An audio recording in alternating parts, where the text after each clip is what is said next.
வணக்கம் நண்பர்களே, இது உங்களின் மிஸ்டீரியஸ் ஹிஸ்டரி. நான் உங்களின் எலர்.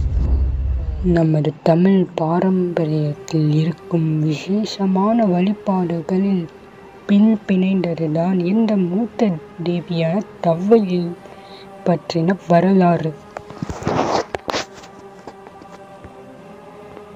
இந்த உலகத்தில் பல தெய்வங்கள் நம்மால் அறிய முடிந்தாலும் சில தெய்வங்கள் மறைமுகமாகவோ இருக்கும். மிக குறைவானவர்களுக்கு மட்டுமே தெரிந்து கொண்டிருப்பார்கள். அப்படி ஒரு சக்தி யார் தெரியுமா? அவர்தான் இந்த தவ்வையான மூத்த தேவி. இவர்களை பற்றி நமது புராணங்களில் மிக குறைவாகவே சொல்லப்பட்டிருக்கின்றது. ஆனால் இவருடைய சக்தி உண்மையிலேயே ஆன்மீக ரகசியத்தை கொண்டது. இந்த வீடியோவில் நம்ம தவ்வையான மூத்த தேவியுடைய மறைக்கப்பட்ட வரலாற்றையும் அவர்களுடைய சிறப்பு வழிபாடுகளையும் நமது தமிழகத்தில் அவர்களுக்கு இருக்கக்கூடிய கோவில்களை பற்றியும் இந்த காணொளியில் நம்ம பார்க்க போகிறோம். வாருங்கள், நமது மிஸ்டீரியஸ் ஹிஸ்டரி வழியாக தவ்வையை நோக்கிய ஒரு தேடலில் தொடருவோம்.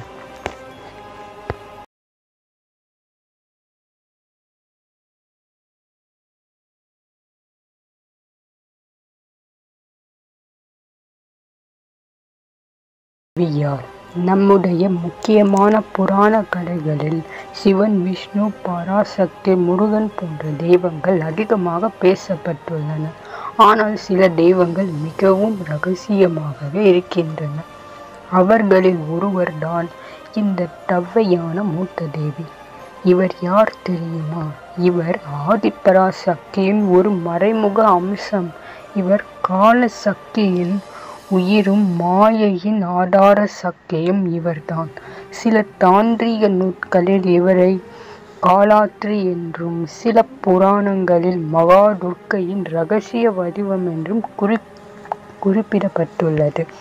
மேலும் சில புராணங்களில் என்ன கூறப்பட்டிருக்கும் என்றால், இந்த தவ்வையான மூத்த தேவி என்பவர் மகாலட்சுமியின் மூத்த சகோதரி என்று சொல்லப்பட்டிருக்கும். சில பேர் இவர்களை எவ்வாறு கூறுவார்கள் என்றால், மகாலட்சுமியின் நிழல்தான் இந்த மூத்த தேவி என்றும் சிலர் கூறுவார்கள். புராணங்களிலிருந்து கிடைக்கப்பட்ட தகவல் என்ன பார்த்தீங்கன்னா, தவ்வையான மூத்த தேவி பற்றி தகவல்கள் நம்முடைய சாதாரண புராணங்களில் கிடையாது. ஏன் தெரியுமா? இவர் நேரடியாக காலத்தின் சூட்சும சக்தியை பிரதிபலிக்கின்றார்கள். அதனால் இவரை பற்றிய உண்மைகள் தந்திர நூல்களிலும் சில இரகசிய சமய நூல்களிலும் மட்டுமே சொல்லப்பட்டிருக்கின்றது. சிவபுராணம், ஸ்ரீதேவி பாகவதம், மார்க்கண்டேய புராணம் போன்ற நூல்களில் இவரது அடையாளத்தை குறிக்கும் இரகசிய வசனங்கள் இருக்கிறது. தவ்வை மூத்த தேவியின் சக்தி எப்படி என்றால், தவ்வையான மூத்த தேவி எளிய சக்தி அல்ல. இவர் மகா காலத்தின் அரண்மனையை பாதுகாக்கும் ஒரு மிகப்பெரிய சக்தி. இவரை பற்றின ரகசியங்கள் மறைக்கப்பட்டிருக்கின்ற காரணம், இவர் காலத்தை கட்டுப்படுத்தும் சக்தி உடையவர். இவர் மாயையின் முழு உருவத்தையும் இருப்பவர். இவரை மிகவும் ஆழமான தியானத்தினாலே நம்மால் உணர முடியும். தவ்வை என்றால் என்ன? தவ்வை என்பது தவம் செய்யும் சக்தி என்பதை குறிக்கும். தன்மை முழுமையாக ஈடுபடுத்தும் தவம் செய்தல். தேவியின் சக்தி மிக அதிகரித்து இருப்பதால் இவரை மூத்த சக்தி, மூத்த தெய்வம், மூத்த தாய் என்றும் தமிழ் மக்கள் பாரம்பரியமாக வழிபடுகின்றார்கள். இவர்களுக்கு வடமொழியில் ஜேஷ்டா தேவி என்று ஒரு நாமம் இருக்கின்றது. மூத்த தேவி வழிபாடு ஆதாரம் என்னவென்றால், இந்த வழிபாடு தமிழகத்தில் பழங்கால வரலாற்றுடனும் சங்க காலம் முதல் நீடித்து வரும் ஒரு பாரம்பரிய வழிபாடு. சில ஆகம நூல்களில், புராண கதைகளிலும் மற்றும் நாட்டுப்புற கதை முறைகளிலும் மூத்த தேவியான தவ்வை வழிபாடு மிக முக்கியத்துவமாக சொல்லப்பட்டுள்ளது. மூத்த தேவி வழிபாடு எப்போது உருவாயிற்று என்றால், தமிழர் முன்னோரு வேளாண்மை வாழ்வாதாரம் கொண்டிருந்த காலத்திலேயே நிலம், வளம், குடும்ப நலம் மற்றும் சன்னதி தந்தருளும் சக்தியாக மூத்ததேவியை வழிபட்டிருக்கின்றார்கள். சங்க கால கவிஞர்களும் தமிழர் பழைய கோவில்களிலும் மூத்ததேவி வழிபாட்டின் அடையாளங்களை கொண்டிருக்கின்றது. இது ஒரு மரபு வழிபாடு ஆக இருந்ததாலும் புராண காலத்திலும் இதற்கான முக்கியத்துவம் குறிப்பிட்டிருக்கின்றது. மூத்ததேவிக்கு நமது தமிழகத்தில் இருக்கக்கூடிய கோவில்கள் பற்றி நாம் தெரிந்து கொள்வோம். தமிழகத்தில் தவ்வை ஜெயஸ்தாதேவி வழிபாடு பல்லவர் மற்றும் சோழர் காலத்தில் முக்கியத்துவமாக பெற்றிருந்தது. பல்லவ அரசர் நந்திவர்மன் தவ்வையை குலதெய்வமாக கொண்டார். இன்று தவ்வை சிலைகள் பல சிவாலயங்களில் காணப்படுகின்றன.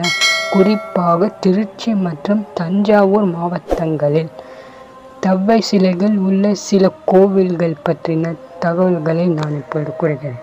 திருவாரூர் தியாகராஜர் சுவாமி கோவில். கமலமுனி சித்தர் பீடம் நுழைவாயிலில் இருந்து ஜெயஸ்தாதேவியின் சிலை உள்ளது. வழுவூர் வீரதேஸ்வரர் கோவில், நாகை மாவட்டம், மயிலாடுதுறை வட்டம், மேற்கு திருச்சுற்றிலுள்ள மேடையில் மூத்ததேவியின் உருவம் உள்ளது. திருவானைக்காவல் அகிலாண்டேஸ்வரி கோவில், திருச்சி, ஜெயஸ்தாதேவிக்கு சிலை உள்ளது. காஞ்சிபுரம் கைலாசநாதர் கோவில், ஜெயஸ்தாதேவியின் திருவுருவம் உள்ள கோவில் இங்கு. கும்பகோணம் கும்பேஸ்வரர் கோவில், மங்களாம்பிகை சன்னதிக்கு வடமேற்கில் ஜெயஸ்தாதேவியின் சிலை உள்ளது. உய்யக்கொண்டான் மலை உச்சிவாநாதர் கோவில், திருச்சி, ஜெயஸ்தாதேவியின் வித்தியாசமான சிலை இங்கு உள்ளது. மேலும் 2018 முதல் 2020 ஆண்டுகளில் திருப்பத்தூர் மற்றும் விருதுநகர் மாவட்டங்களில் தவ்வை நடுக்கல் கண்டெடுக்கப்பட்டுள்ளது.